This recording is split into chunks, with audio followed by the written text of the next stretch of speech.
రాష్ట్రంలో తీవ్ర సంచలనం సృష్టించినటువంటి ఆర్కే రోజా భాగవతం ఒక్కోటిగా బయటపడతా ఉంది. ప్రధానంగా మహిళా మంత్రిగా ఉన్నటువంటి రోజా తోటి మహిళను చీటింగ్ చేయడం ఎంతవరకు సబబని సర్వత్రా ఆరోపణలు వినిపిస్తున్న నేపథ్యంలో బాధితురాలు మనతో పాటు ఉన్నారు. దేనికి డబ్బులు తీసుకున్నారు, ఏ కారణం చేత ఈమె డబ్బులు ఇచ్చారు, ఏంటి అనే పూర్తి వివరాలు అడిగి తెలుసుకుందాం. ఇవాళ మీరు కార్పొరేటర్గా ఉన్నారు, ఏమని చెప్పి మీ దగ్గర మంత్రి రోజా గారు డబ్బులు తీసుకున్నారు, ఏంటి? చైర్మన్ కోసమని డబ్బులు డిమాండ్ చేసి తీసుకున్నారు. ఎప్పుడు ఇచ్చారు? ఎనామస్ అయిన తర్వాత మేడంని కలిస్తే మేడం గారు అన్నను కలవండి, అన్న ఇన్ఛార్జ్ కాబట్టి అన్న మాట్లాడతారు, పుత్తూరు ఇన్ఛార్జ్ అన్న కాబట్టి అన్న చూసుకుంటున్నారు కాబట్టి అన్న మాట్లాడతారని చెప్పారు. అన్నతో మాట్లాడేసరికి అన్న ఎనామస్ అయింది మీరే కాబట్టి మిమ్మల్ని ఎంచుకుంటున్నాము, అందరూ మీ పేరే చెప్తున్నారు కాబట్టి మీరు డబ్బులు ఇవ్వాల్సి వస్తుందంటే రిజర్వేషన్ ఉంది కదన్నా నేను అడిగినాను. అడిగితే రిజర్వేషన్ ఉన్న కూడా డబ్బులు పే చేయాలా అనేసాను. 70 lakhs డిమాండ్ చేశారు.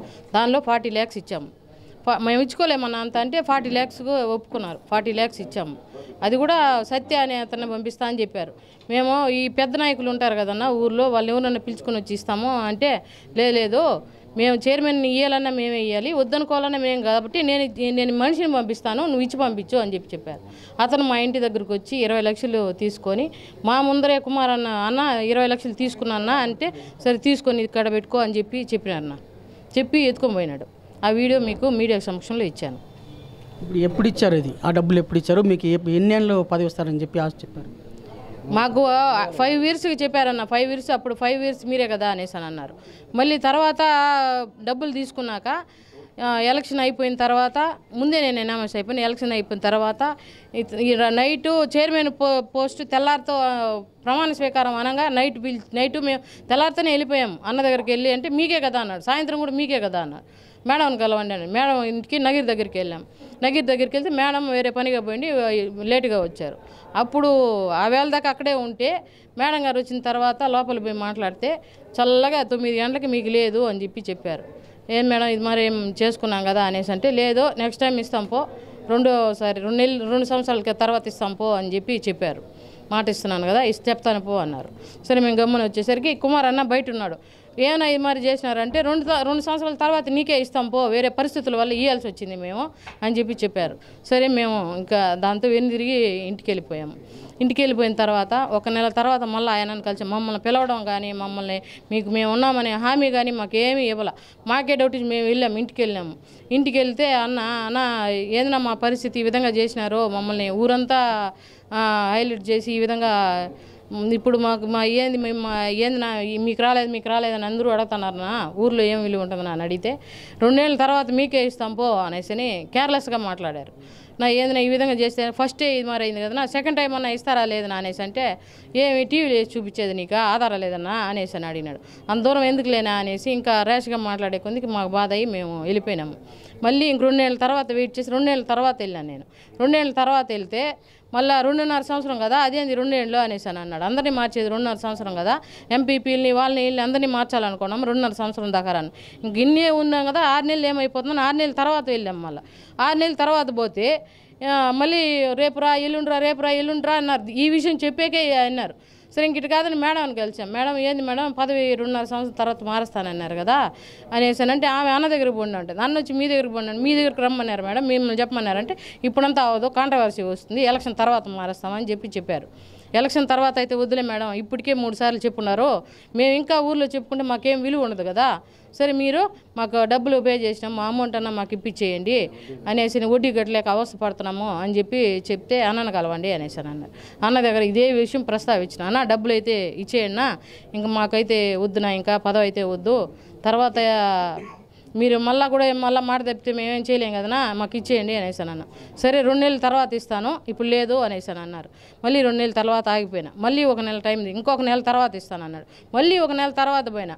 1 నెల తర్వాత మళ్ళీ ఇంకొక నెల తర్వాత ఆడతాను అన్న, ఇటైతే వద్దులేనా అనేసి మేము ఎందుకు మేము మీడియం సమక్షంలో చెప్పుకుంటామని చెప్పేసి వచ్చినాం. ఎవరు?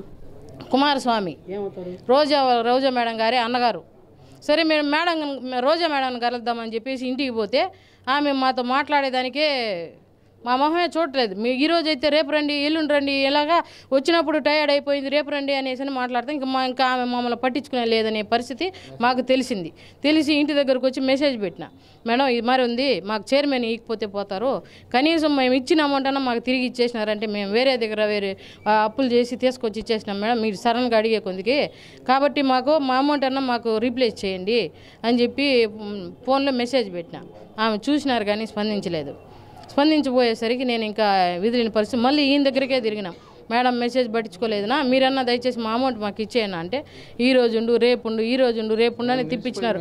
ఇంకా వాళ్ళు ఈరనే పరిస్థితికి నాకు అర్థమైపోయింది, అమౌంట్ కూడా ఇచ్చే పరిస్థితిలో లేరు, మనకు పదవి ఇచ్చే పరిస్థితిలో లేరు వాళ్ళు అని చెప్పేసి నేను మీడియా ముందరకు వస్తానని చెప్పి ఒకసారి. మీరు మంత్రి ఉన్నత అధికారులు వాళ్ళ నాయకుల దృష్టికి తీసుకెళ్ళలేదా?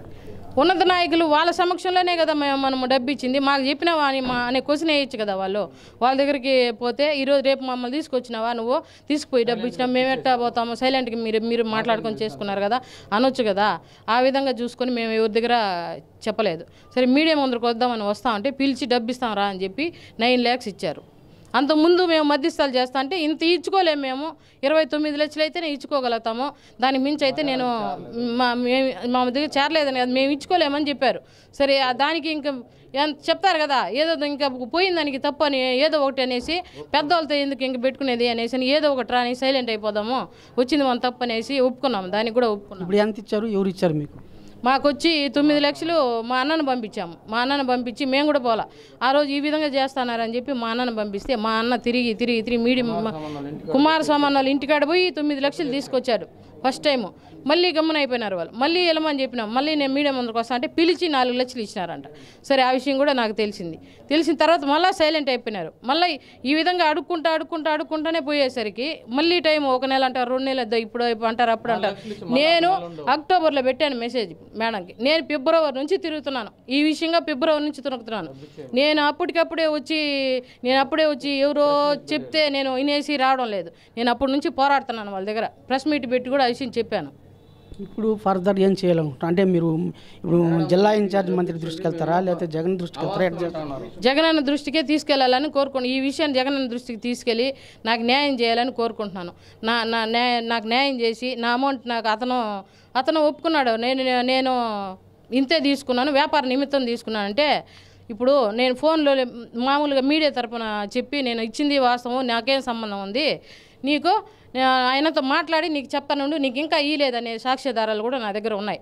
తర్వాత ఫోన్ చేసి ఇంటి దగ్గరికి పోయినాక ప్రెస్ మీట్ తర్వాత ఇంటికి పోయినాక ఇంకే మేము వాళ్ళ పేరు ఎందుకు తీసినావు, నువ్వు మీడియా ముందరకు వచ్చినావు కదా, వాళ్ళ పేరు ఎందుకు నేను కదా తీసుకున్నావనే ఒక్క మాట కూడా మాట్లాడాలి.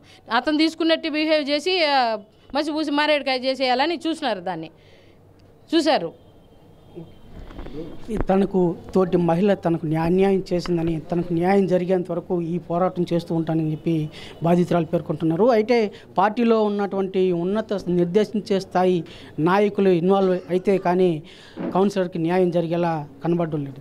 వీడియో జర్నలిస్ట్ మణితో రవి, తిరుపతి. మరిన్ని వీడియోస్ కోసం ఛానల్ ని సబ్స్క్రైబ్ చేయండి, లేటెస్ట్ అప్డేట్స్ కోసం వాట్సాప్ ఛానల్ ని ఫాలో చేయండి, అండ్ లింక్ డిస్క్రిప్షన్ లో ఉంది.